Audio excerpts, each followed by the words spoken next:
Bonjour les amis. Antoine a demandé à sa femme de lui acheter des pommes. Et celle-ci a acquiescé en lui disant qu'elle avait bien compris la demande. Quelques heures plus tard, lors de son retour, Antoine s'est précipité pour justement goûter ces fameuses pommes. Il cherchait des pommes granit bien croquantes et juteuses, comme vous le savez. Mais, à son grand désarroi, sa femme avait acheté des pommes golden. Vous savez, celles qui sont sans peps ni vitalité. Je ne suis pas fan non plus. Maintenant, je vous pose la question. Est-ce que la femme d'Antoine a écouté sa demande? Deuxième question. A-t-elle aussi obéi? Je vous dirais oui. Elle a écouté et obéi.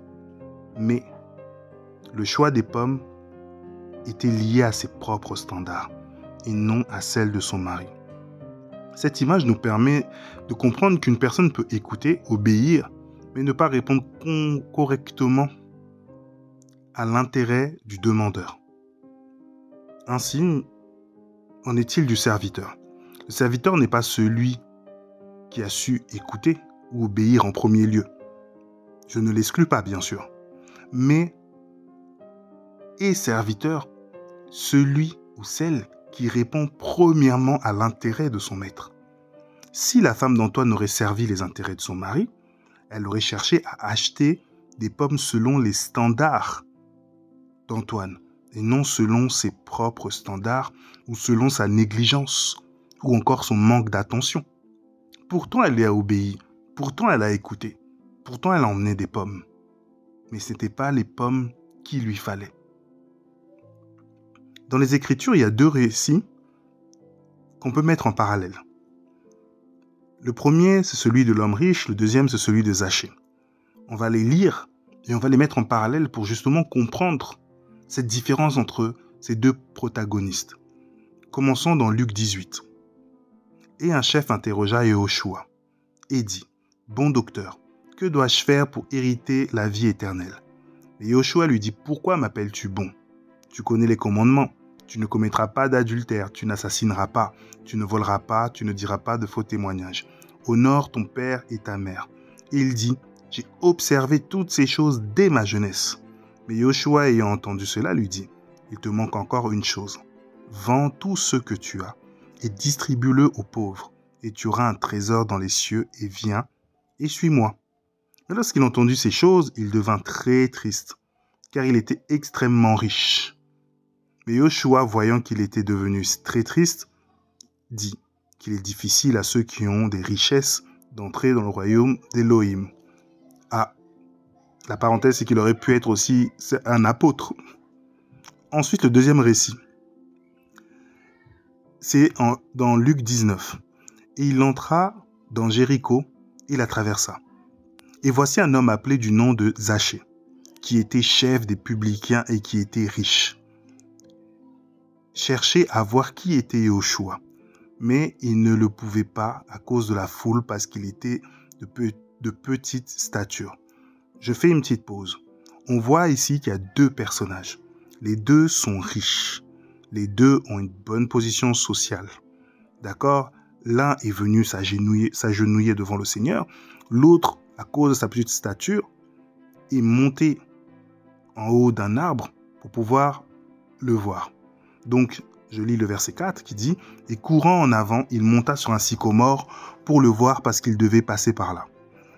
Et quand il fut arrivé à cet endroit-là, Yehoshua, levant les yeux, le vit et lui dit « Zachée, hâte-toi de descendre, car il faut que je demeure aujourd'hui dans ta maison. » Et il se hâta de descendre et le reçut avec joie. Donc on voit encore, il y en a un qui était triste, mais l'autre qui était dans la joie. Je continue. Et tous voyant cela, murmuraient en disant, « Il est entré chez un homme pécheur pour y loger. » Mais Zachée, se tenant debout, dit, « Au Seigneur, voici Seigneur, je donne la moitié de mes biens aux pauvres. » Je mets ça en parallèle, là où, chez celui qui respectait les commandements, le Seigneur lui a proposé de donner la moitié de ses biens. Et on voit que Zachée, lui, vient directement en parler. Ensuite, il dit, « Et si j'ai extorqué de l'argent à quelqu'un, je lui rends le quadruple. démarche de repentance de la part de Zachée.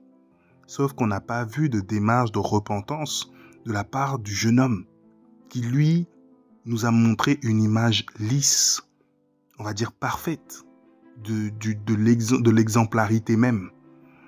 Verset 9. Yehoshua lui dit, « Aujourd'hui le salut est arrivé pour cette maison, parce que celui-ci aussi est fils d'Abraham, car le Fils d'humain est venu chercher et sauver ceux qui étaient perdus. » Ayant mis en parallèle les deux récits, on peut se poser la question du pourquoi.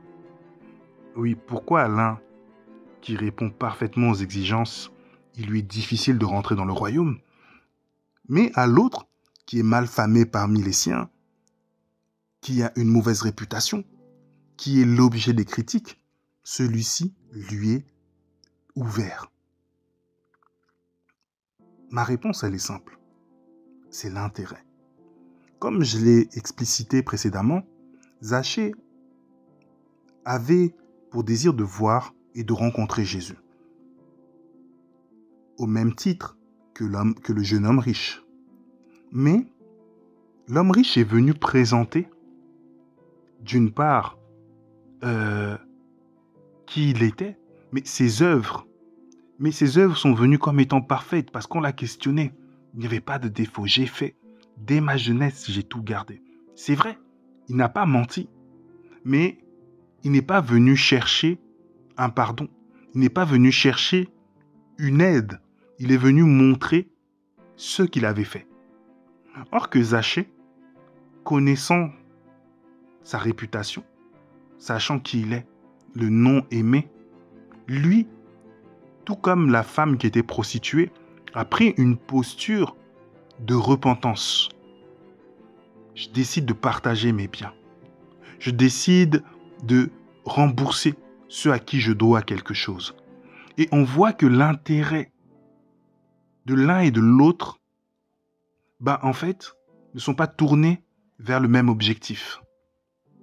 Si on peut justement étudier ça comme ça, lire au travers des lignes, ils ne défendent pas la même chose. Pourtant, ils parlent au Seigneur, ils voient le Seigneur, ils rencontrent le Seigneur. Il y a l'apparence du jeune homme riche qui paraît plus honorable, plus noble. Or, celui de Zachée est un peu plus honteux. Il monte dans un arbre. Un homme riche. Quelle image cela peut donner? Ça montre une humilité beaucoup plus forte. Parce qu'il n'a pas regardé à son apparence. Est-ce que vous vous voyez, vous, voir le président de la République passer et monter dans un arbre pour le voir, juste pour voir sa tête? C'est un peu dégradant. Mais Zachée l'a fait. Et le Seigneur lui a proposé d'aller dormir chez lui.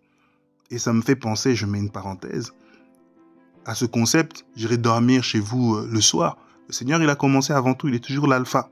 Il allait dormir chez les gens avant même que les émissions commencent. Mais bon, en gros, pour terminer, en fait, comme j'ai pu vous le dire auparavant, on peut traduire l'intérêt en fait des deux protagonistes. L'un montre sa capacité, car il fait, même s'il fait bien. L'humilité n'est pas là et l'intérêt est tourné vers ce qu'il est capable de faire et comment il le fait bien. Mais l'autre montre qu'il veut, qu'il a besoin de changer, qu'il a besoin d'être transformé. Et je viens t'encourager en te disant que le Seigneur ne t'a pas appelé pour être parfait ou parfaite. Comme il le dit dans le verset 10, le Fils de l'humain est venu chercher et sauver ceux qui étaient perdus. Et celui qui est perdu, le but est de retrouver. Et son but, c'est de nous retrouver. De nous retrouver dans quoi? Dans le service de son intérêt, dans le but de notre vie, dans l'objectif qu'il a fixé pour nous. Et le plus important, c'est que le Seigneur, il a tracé une route pour chacun. Et quand on marche hors de cette route, hors de ces marges, en fait, on est perdu. Et on travaille pour d'autres intérêts, soit l'intérêt de l'adversaire, soit notre propre intérêt, soit notre propre ventre. Mais quand on rejoint la route que le Seigneur avait tracée pour nous, on retrouve ce qu'il avait mis en avance pour nous. Premièrement, son intérêt, mais ensuite, notre bien. Parce que le Seigneur ne veut que notre bien, rien d'autre, que ton bien. Donc, demande-lui, Seigneur, apprends-moi à servir tes intérêts, non pas les miennes ou celui de quiconque, mais que je ne sois pas là à dire, Seigneur, je ne veux pas à cause de ceci, ou je n'aime pas à cause de cela. Mais j'ai bien fait ceci, j'ai bien fait cela. Non. Seigneur, je ne sais pas faire. Aide-moi, apprends-moi à faire selon toi, selon ton cœur, comme Zachée est venu toucher ton cœur et le salut est rentré dans sa maison. Demeure béni, à bientôt.